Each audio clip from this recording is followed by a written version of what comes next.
जो इंटेलिजेंट भी नहीं है और प्रॉपर्टी भी नहीं याद है, वो ढूंढेगा इसमें नन कहाँ है। अब वो इसलिए परेशान है कि नन नहीं है इसमें, यही भूल गया कि पापा को पापा कह के बुलाना है, तो बुला रहे वहीं से जूता उड़ता हुआ आएगा, प्रकाश की गति से मुंह पे लगेगा एकदम।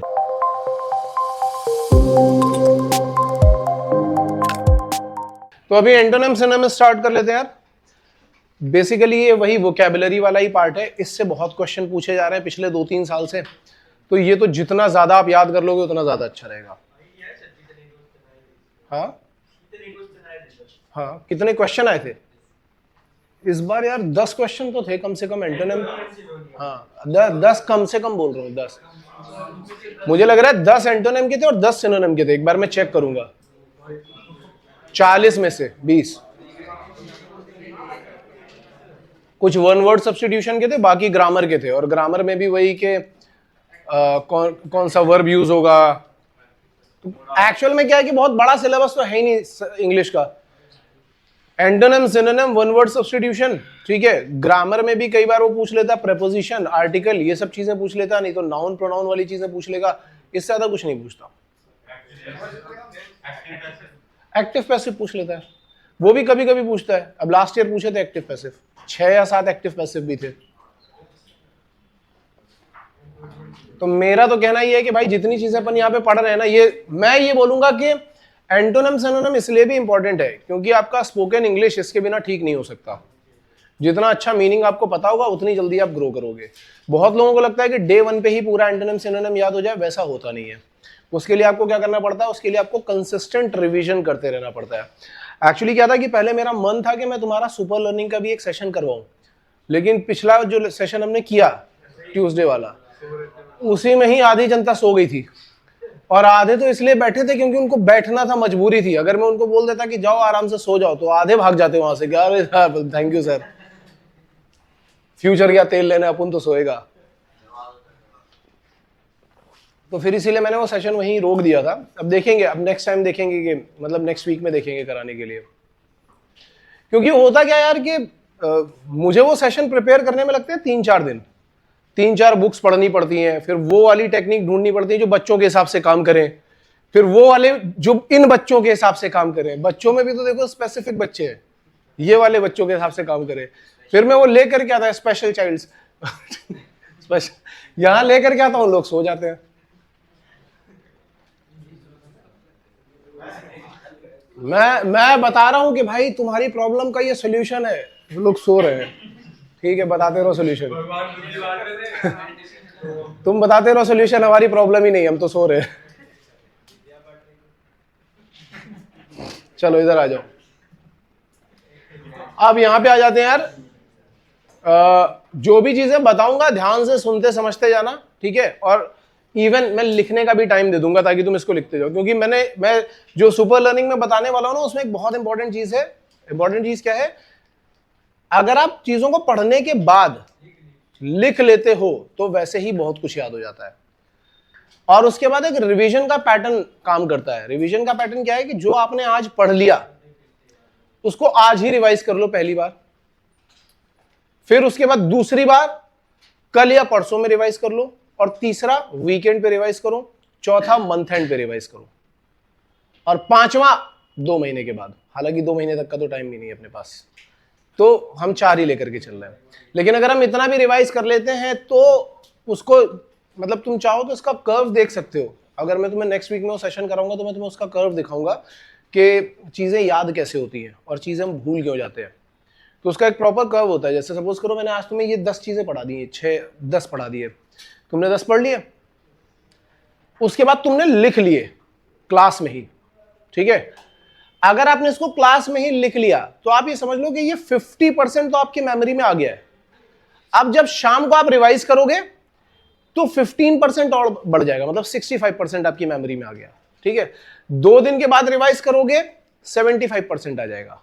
एक वीक के बाद रिवाइज करोगे, मतलब वीकेंड पे रिवाइज करोगे 85% आ जाएगा। मंथ पे रिवाइज कर लोगे 95% आ जाएगा, और 2 मंथ पे रिवाइज करोगे तो ऑलमोस्ट आपके ब्रेन में रहेगा, वो इतना तो रहेगा। और ये हर एक चीज के ऊपर काम कर रहा है।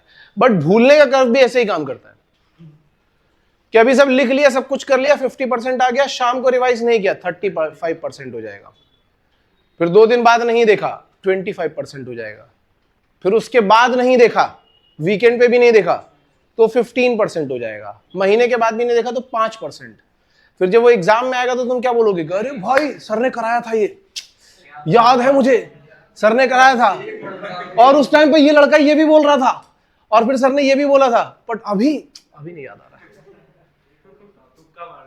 फिर तुक्का ही मार देते हैं कि सर ने कराया था, मुझे हल्का हल्का सा तो याद आ ही रहा है, तो देख लेते हैं, कोई तुक्का मार करके आ जाते हैं। बिल्कुल सिंपल सी कहानी है और तुम सबके साथ में रिलेट भी होती होगी ये, ठीक है। मैं तो ये मान के चलता हूँ जब मैं स्टूडेंट था मेरे साथ में जो रिलेट होता है वो तुम्हारे साथ में भी पक्का होता होगा, ठीक है। अब तुम लोग जेनजी हो सकता है तुम्हारे साथ कुछ स्पेशल रिलेशंस और बनते हो, ठीक है। मेरे साथ में तो इतना ही होता था भाई कि मुझे ये याद आता था, फिर मुझे लगता था कि यार अभी एग्जाम में क्यों नहीं याद आ रहा है। फिर बाद में मैंने चीजें सीखी तो मैंने रिवाइज करना, इसीलिए मैं बार बार क्या बोलता हूँ, revision is the most important thing. Revision is the most important thing. Suppose करो घर पे हो और पापा का नाम ही भूल गए हो,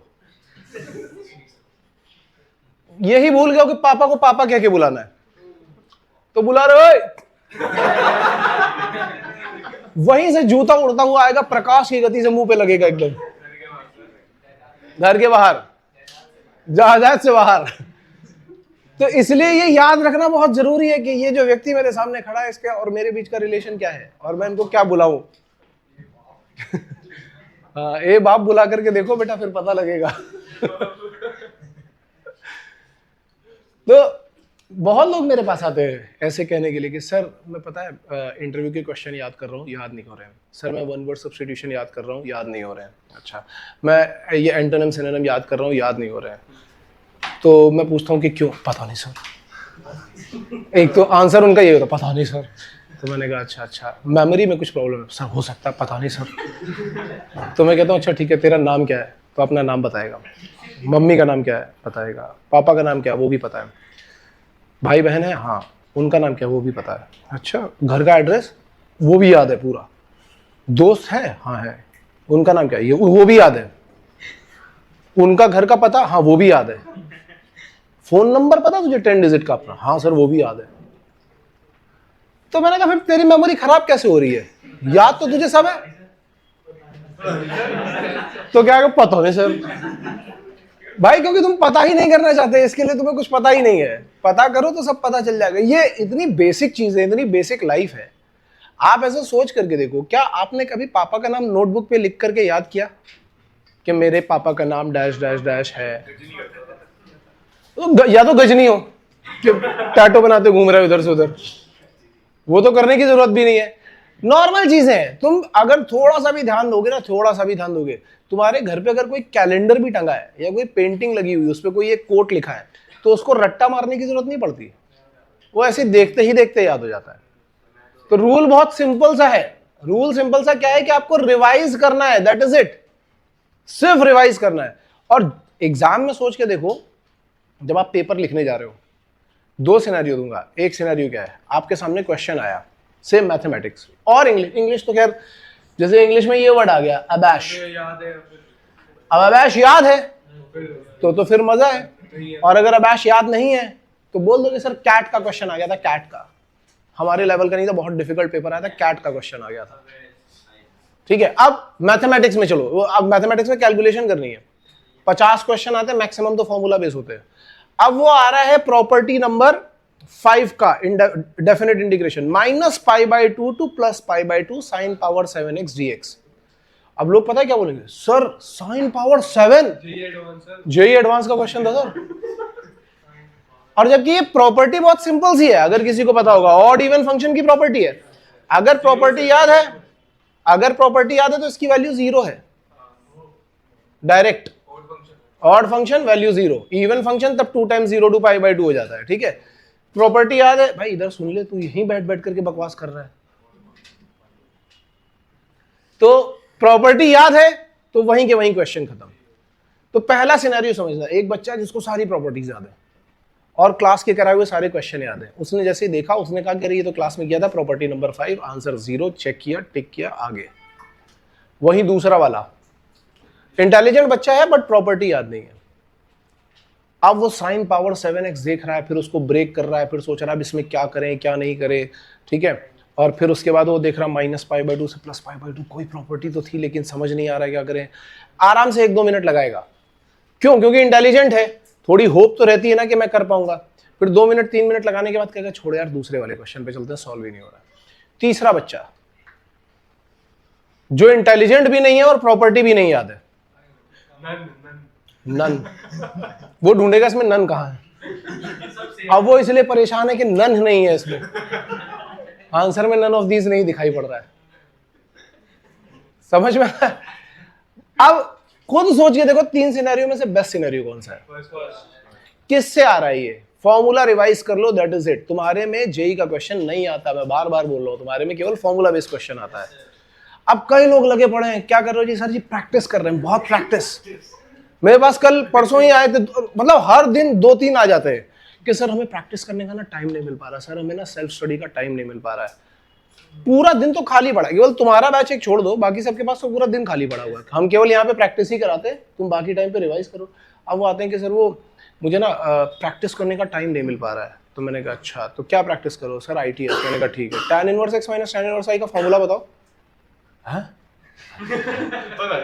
tan inverse x minus tan inverse y का फॉर्मूला।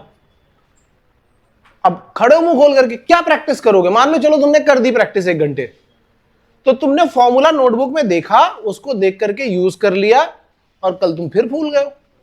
अब तुम करते रहो प्रैक्टिस, अब तुम करते रहो प्रैक्टिस, तुम्हें कुछ पता ही नहीं चल रहा है वहां प्रैक्टिस में। ये कुछ ऐसी कहानी है कि किसान ने खेत में बीज नहीं डाले, मेमोरी में कुछ है नहीं, बस वो हल चला रहा है और पानी डाल रहा है कि बहुत प्रैक्टिस कर रहा हूं मैं, बहुत। तो क्या आएगा तुम्हारे पास? कुछ नहीं आएगा उससे, तुम बर्बाद हो जाओगे और कुछ नहीं आएगा। फिर बर्बाद होने के बाद क्या बोलोगे? जेई लेवल का पेपर था, पेपर का पैटर्न चेंज था, इस बार थोड़ा जल्दी हो गया, उस सेंटर पे चीटिंग हो गया, फलाना हो गया, ठिकाना हो गया।